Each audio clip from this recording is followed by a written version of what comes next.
Have you ever felt overwhelmed, uncomfortable, or had a change in mood and you don't know where to turn or what to do next? Aurora Counseling Services is here to help us deal with our emotions and take care of our mental health.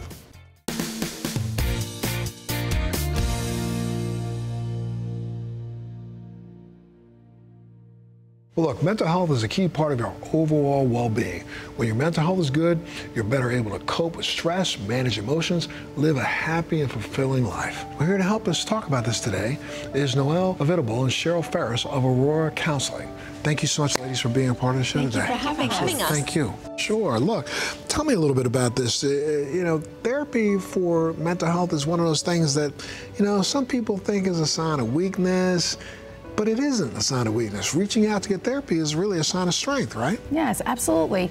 We experience this every day where somebody feels, I don't need this. I'm not sure if this is the right place. My mom told me to come. My husband said I need to be here. My wife is forcing me to go.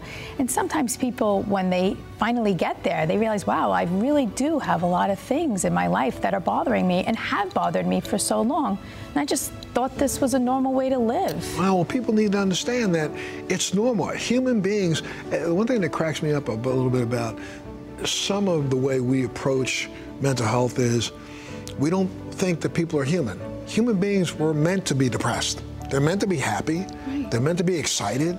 Those are emotions that we were God-given. Now, when those emotions start to kind of go out of balance, right? When something happens and it's day 5 and you're still really somber about it, now we're starting to get into an area that you have to start thinking that there's something maybe a little off, right? Right. Some people come for services because something big and traumatic has happened in their life. So it's something they can pinpoint, a death, an incident that they had gone through, an accident. And when something like that happens, they automatically say, okay, I'm struggling, something's wrong with me, I feel upset about that incident. But in other times, their behavior starts to change around the people that they love, and the people that they love start to say, something's going on with you, I don't like the way that you're acting, or they're losing their job, or they're not themselves, they're not able to sleep. So now they're realizing maybe it's something more than that. What do I do next? So that's where we come in, to try to help somebody on what to do next and how we can help them. Even to today, when we know that we have the issues that we're having when it comes to things like PTSD, people who are involved in COVID, you know, whether it be first responders, doctors, even some patients. I've seen some literature that says that, you know, somewhere around 17 and 19% of the people who spent more than 2 days in the hospital for COVID are suffering from PTSD now. That's not one of those things that we have to start thinking as a negative. It's nature, right? Sure, absolutely. COVID brought out a lot in a lot of people. It was a dynamic situation unlike anything else. So when this started to affect people, they didn't know what to expect. They didn't know that this was going to be as long as it was. It was whether or not they were sick or they were isolated the entire time, that they had no one to speak to, they had no one to come to, they were alone. They started to have these feelings of loneliness that maybe they never had before. They weren't seeing family. They had nothing to look forward to. And that's something in life that's so important. What are you looking forward to? So it brought out this ability for people to come for help because of such a difficult time in our lives. And people need to understand that the talk therapy that you provide at Aurora Counseling Services is just as important as any form of medication. I mean, if I, you know, did something today and hurt my leg, doctors will probably prescribe medication to help me, especially if a big laceration or a cut or something like that. We don't frown at medication. Why do we frown at talk therapy that is medication, right? Yes, of course. Some people, it depends on their socioeconomic status, culturally, they feel that I don't want to go to therapy, I'm not crazy, my parents tell me this is ridiculous, I'm going to get over it. It's going to get better in a couple of days, but it doesn't sometimes for people. It doesn't get better. So when you have something like a broken leg, you can define that. You could say, my leg is broken. But when your emotions are there, it's not something you could pinpoint and say, oh, I don't really feel so good today. This has been going on for a while. And it's hard to admit that to people and say, you know, I'm struggling right now. You don't want to be vulnerable. What are some of the ways that you help people, you know, get over their resistance to asking for help and seeking counseling? One of the greatest things that we do is, first, we never say no to a person on the phone. Ever. if a person doesn't have the right insurance, which is something that we've made sure we can do, is be paneled on the most insurances that New York allowed us to be paneled on, so that we don't have to say to a client, I'm really sorry, we can't have you here. We try to accommodate as many people as we can. It's hiring more staff, making sure that they're trained properly, making sure they know what to do. And we want people to feel as comfortable as possible while they're going through this process. And to feel comfortable, we try to normalize this as much as we can with people. So instead of going right into it and talking about what's making you sad or upset, we use words more like, what's going on with you? How are you feeling? What was the last time you went out? How did the Yankees do in their game?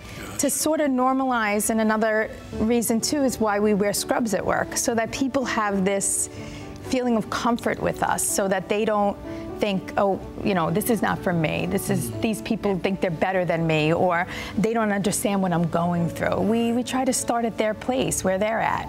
And you've done a lot of work, right, Cheryl, with 9/11 first responders, people like that. What have you learned from that? With first responders, it's more of a toughness. They don't want to express that they're actually feeling depressed or severe PTSD, because that's their job. This is what I signed up for.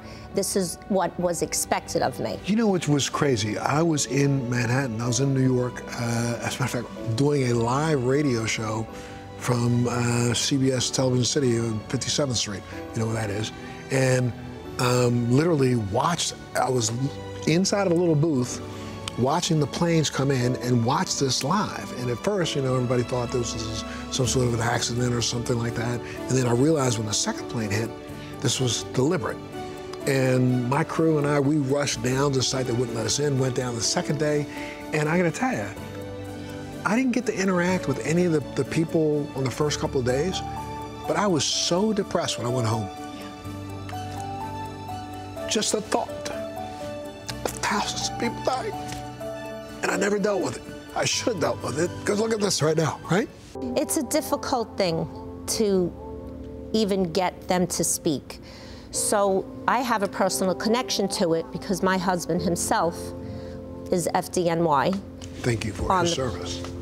And yours, but go ahead, I'm sorry. Yes, I always say to myself, I'm glad that he was lucky enough not to have lost his life. However, was he lucky enough to actually suffer through having survivor's guilt, right? Because a lot of them, that's what they're suffering from, survivor's guilt, that they were there and they didn't lose their life, or they were there and they didn't do enough to save the lives of the others. When they couldn't have done any more. But yes, go ahead. When we get someone that's like willing to speak about it, we like myself personally, I'm like, okay, we're going to get this person in and we're going to get them the help they need, because it's hard for them to actually ask for the help. But now, all these years later, they're realizing they're having, you know, trauma, nightmares, visions of what had happened. So my mom has been a social worker for 30 years. So my mom is one of the senior therapists that works for us that handles these cases, because a lot of the gentlemen are older. And so her being of similar age, she connects with them. Yes. And her having her own trauma and her own life experiences, right, she can relate to that. And what are some of the tools that you give them to help them cope? First thing we do, like Noelle had said earlier, is we try and identify with them on a personal level, to kind of break down that wall, to let them know that we're human like they are. I obviously always open up with that we do understand. I personally understand. I lived it. I'm married to it. You know, not only is my husband a first responder that way, but he also was activated into the military and went over and, you know, served his country because of 9/11. So that's kind of the way me personally work with them, like trying to just kind of get to the comfortability to open them up. And you have a really big team at Aurora Counseling in New York, right? We went and paid a little visit to your offices, and well, let's take a look at this. Take a look at this. I've been at Aurora for 3 years, but I've been in practice for 30 years, working in mental health facilities of all different calibers. 9/11 individuals that I work with really have experienced tremendous trauma. These individuals have lived over 20 years with this trauma, and then all of a sudden they can't sleep. They have nightmares. They're angry. They have all these different feelings that they cannot articulate no matter what. 20 years later, these individuals are coming in seeking for help. Because what is happening is they're discovering that they have this unmentionable anxiety and depression. And it's like, where is this coming from? And then also a lot of these individuals are suffering also because a lot of their coworkers, family members are dying right in front of their eyes due to the aftermath of 9/11. The therapy is essential for these individuals who experienced 9/11, essential. I cannot express that enough. Well, when they come into my home, which is my office, they feel that they're in my home. I make every client, male, female, old, young, whatever, feel welcome and wanted. And I always start with open-ended questions, you know, so that gives them that opportunity to relax and be able to answer. I feel that I'm creating a very safe haven.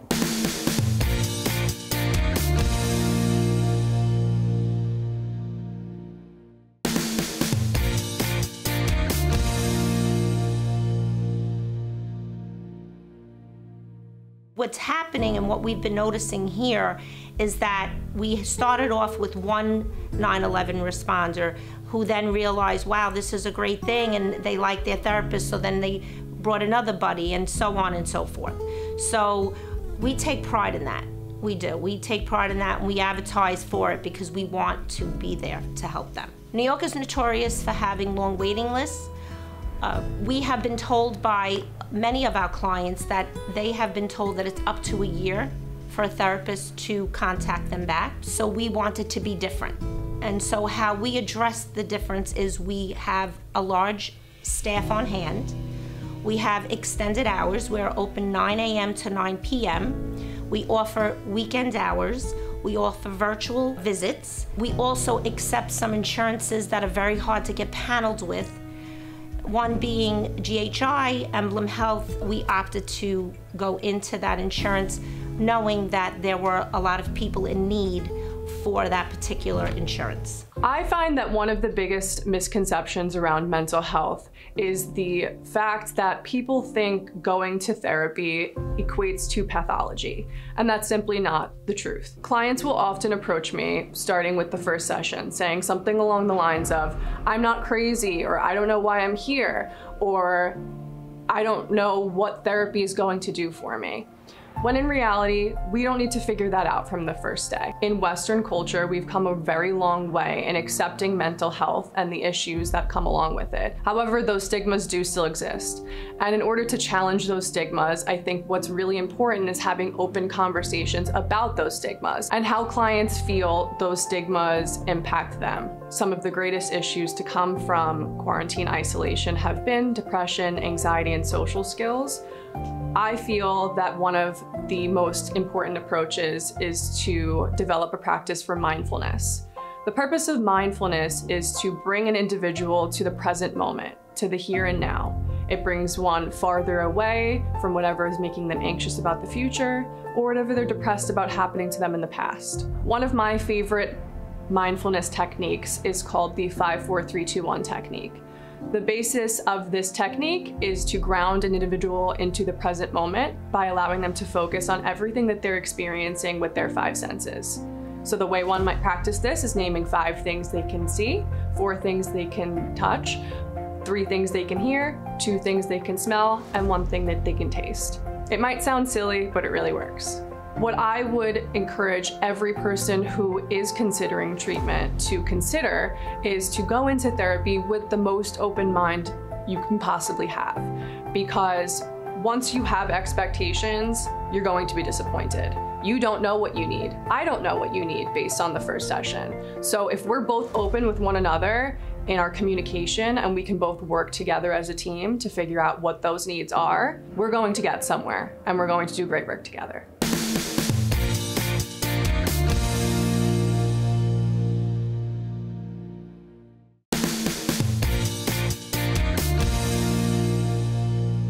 With any of the children clients that I have, I like to tell them that what happens to them is not a reflection of them, but of someone else's issues that they may be struggling with. If a parent is struggling with mental illness or has trauma, they tend to project that onto their child, which can impact their behavior. So I always try to empower the kids and tell them that how someone treats them is not a reflection of them, but what something else is dealing with.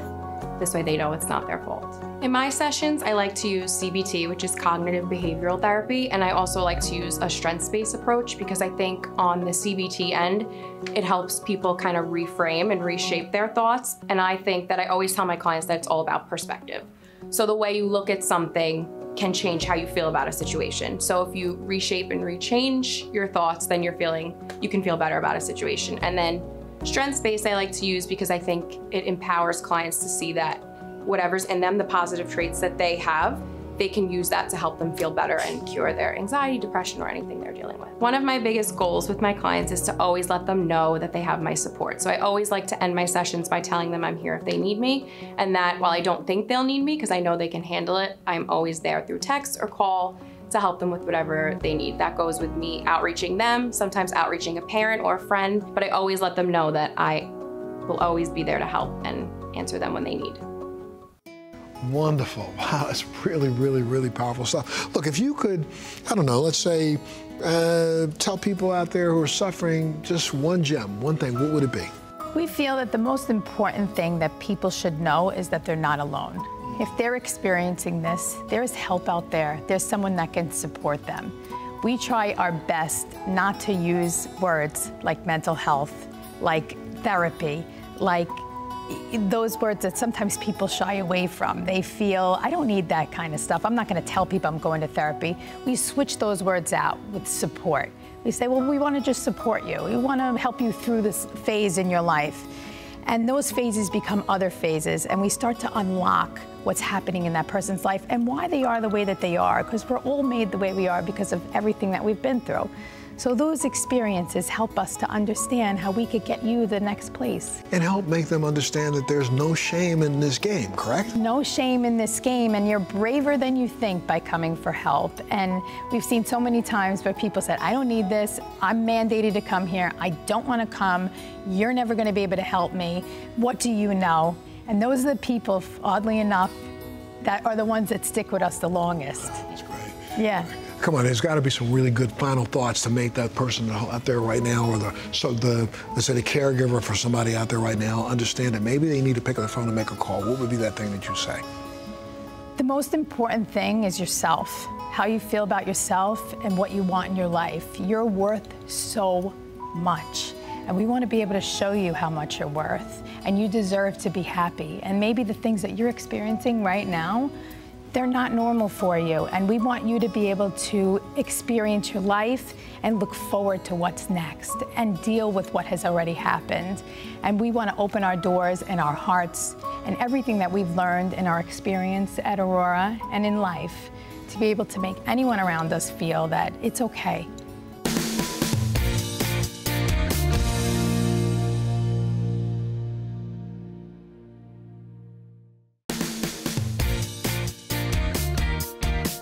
So now I know our viewers are loving this, so if they wanted to get more information, where would they go?